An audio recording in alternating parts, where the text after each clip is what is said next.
Hey everybody, it's Alexander Dahl with Manifest Fatality once again.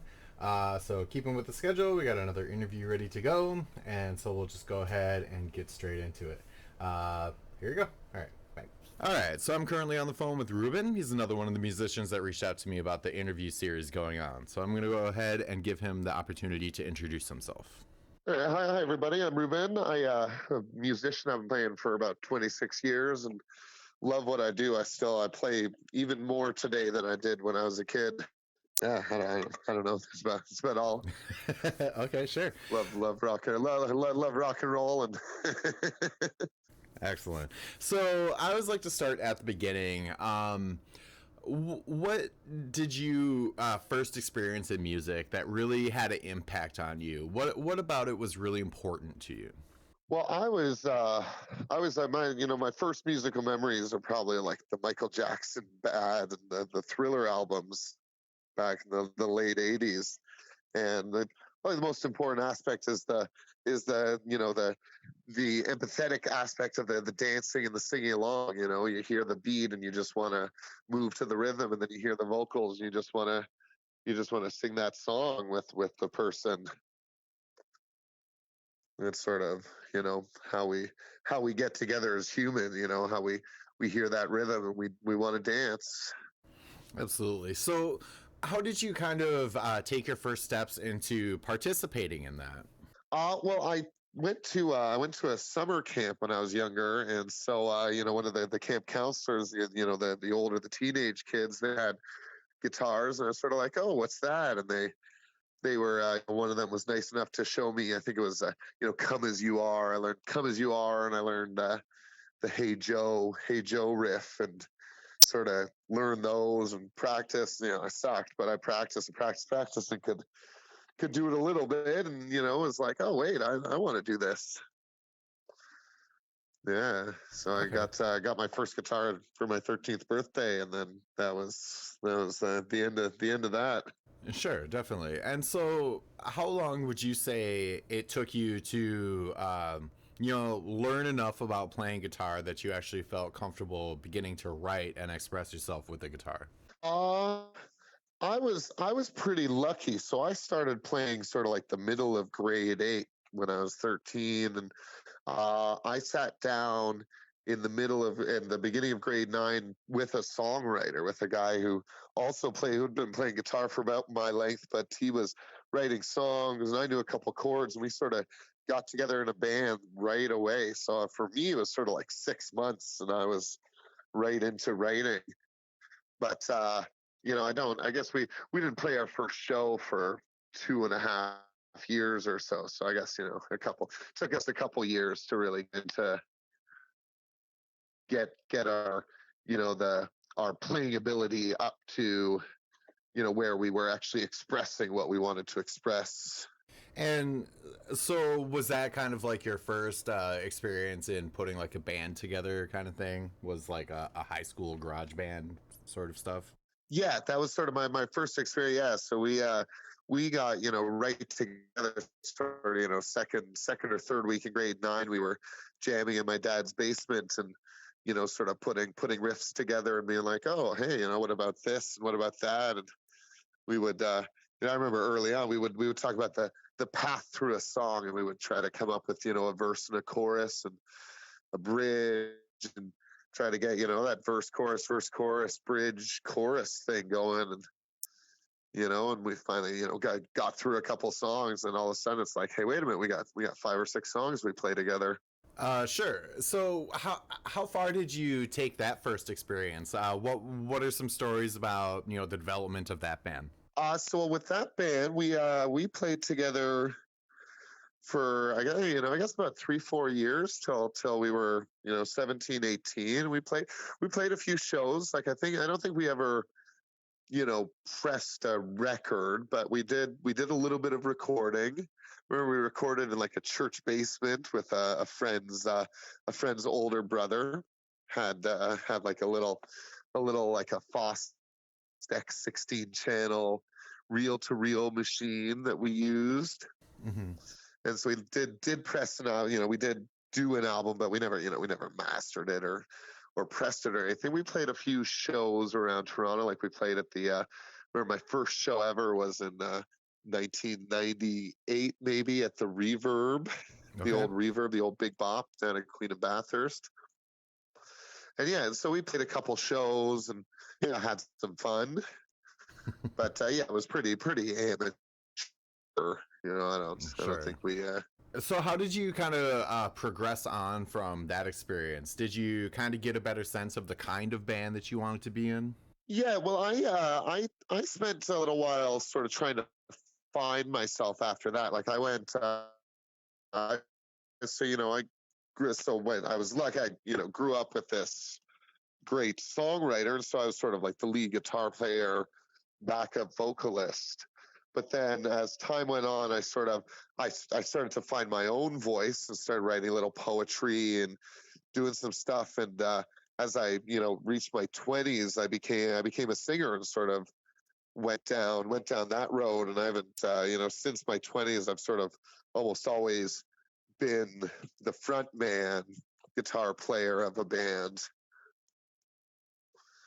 So took a few years to find myself that way, but yeah, sort of when I was 21, I found a bass player and a drummer, and then we were in a band for about 8 years and released 2 albums and toured a little bit and had a lot of fun.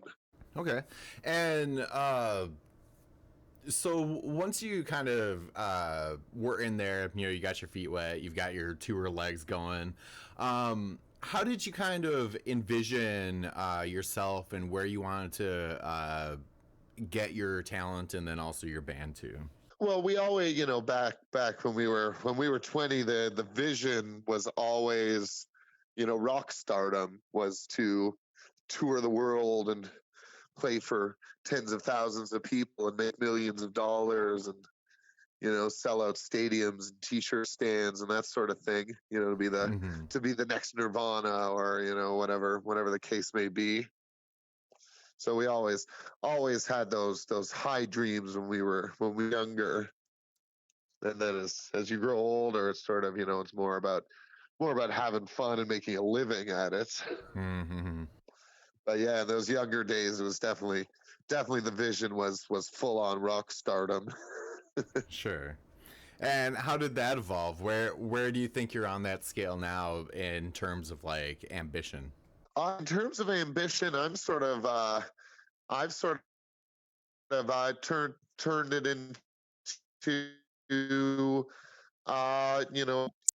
more like sort of not a full cover artist. Like I'm still a writer and still a producer of my own music, but I do a lot of cover band stuff where you play other people's music for parties. I do a lot of private parties and birthdays and that sort of thing, or play at the local bars or the bars around Southern Ontario, and you actually get paid to play.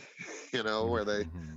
they give you money to play old Guns N' Roses tunes or old CCR, that sort of thing. So Mm-hmm. my ambition has gone down a little bit. I don't need to play for tens of thousands of people, but I probably play for more people than I ever did as an original artist. Sure, I definitely. mean, It definitely seems that that's kind of you know part of the music scene is the constant need for cover bands to come in and just play the old tunes that people are willing to pay for. well, we tried to. I always have an argument with a friend about covering music versus being a. Never been able to. A tribute artist really like learns the material and plays it note for note and tries to imitate the artist that they're trying to imitate. Where I've always been a cover artist where I take other people's music and try to sort of put my spin on it, try to put a new take. The call kind of broke out there, but I think you were essentially expressing that the way that you approach covering a song is that you are continuously trying to put your own perspective and your own take onto it. Yeah, exactly. I put my own spin on it. Yeah. Okay. So where does that put you now? What bands are you working with, and what kind of material are you getting ready for when we can all go outside again? So Rock and Roll Review, I call it. So the project's called The Entertainment. Hmm. Uh, you can't really find us anywhere yet. Haven't been such like we've been, it's been a year and a half since we've been able to get together and put, have any videos taken. But we're trying to put together sort of like a rock and roll review, almost like a theater style rock and roll show where it's, you can come see us and we're going to do the things that make you feel good about rock and roll. Like we've got clapping parts, we've got sing along parts, we've got back, dressed like the rock stars of old, and really try to bring that sense of a rock and roll show to the small towns and the theaters around Ontario, and hopefully the eastern seaboard and northern United States and that sort of thing. Excellent. So, what are some really prominent memories that you have about, participating in music? Whether it be, a show you went to that had a major impact on you, or like recording something, or just being a part of music in a different way. So my I've always loved the actual making of the music, like the practice sessions, and I can't, to young listeners, I can't stress enough how important it's to practice and jam with your band. And I've, very fond memories every time before going on tour. We would be, before either going on tour or going into the studio, we would have, monster practice sessions. We would get together, almost like a job. We would do 8 hours a day, 4 or 5 days a week for 3 weeks or 3 or 5 weeks, and really just like live the music and practice and hone it and get it as tight as possible. And so, to anybody young coming up and that sort of thing, those are some of my fondest memories of us, living together and living and breathing the music that we wanted to create.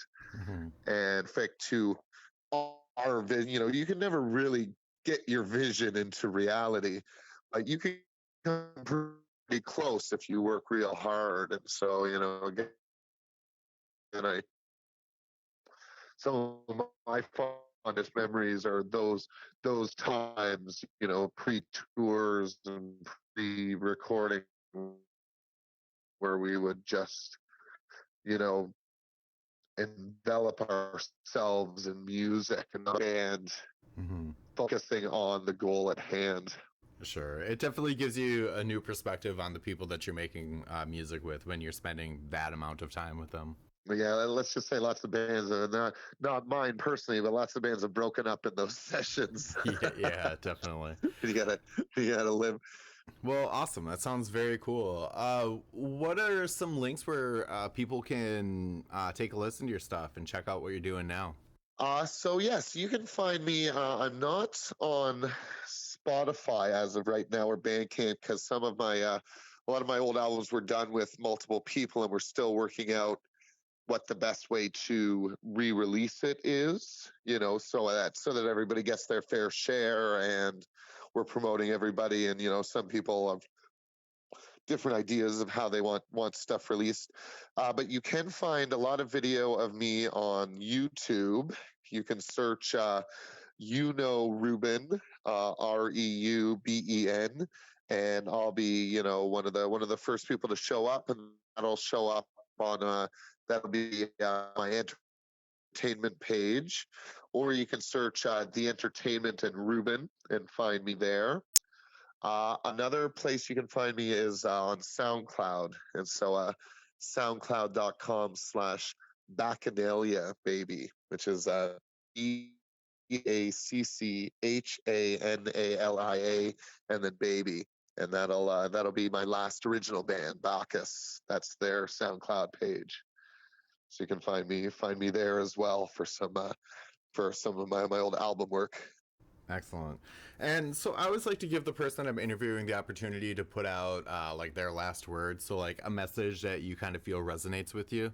Yeah. So, well, I'm a firm believer that I'm a firm believer in I always call myself a hopeless romantic and eternal optimist. And I'm a firm believer that you have to believe in yourself. You have to perform as if there's 10,000 people there. You have to believe that your music is good enough, that you are good enough. And if you bring the fire from it. And so, so many of us are easily discouraged by, oh, maybe not enough people showed up the show. Maybe we're not getting the social media impact that we wanted. But you as the artist believe in yourself and have to keep going. And no matter what the doubters say to yourself, just to all outward appearances,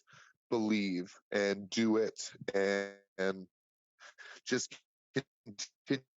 There's so many stories of people being found, immediately when they were 16, 17, but then there are so many stories of people who have either never got found but had long, fulfilling lives playing music, or were found later on and became the rock stars they wanted, well into their 30s or 40s.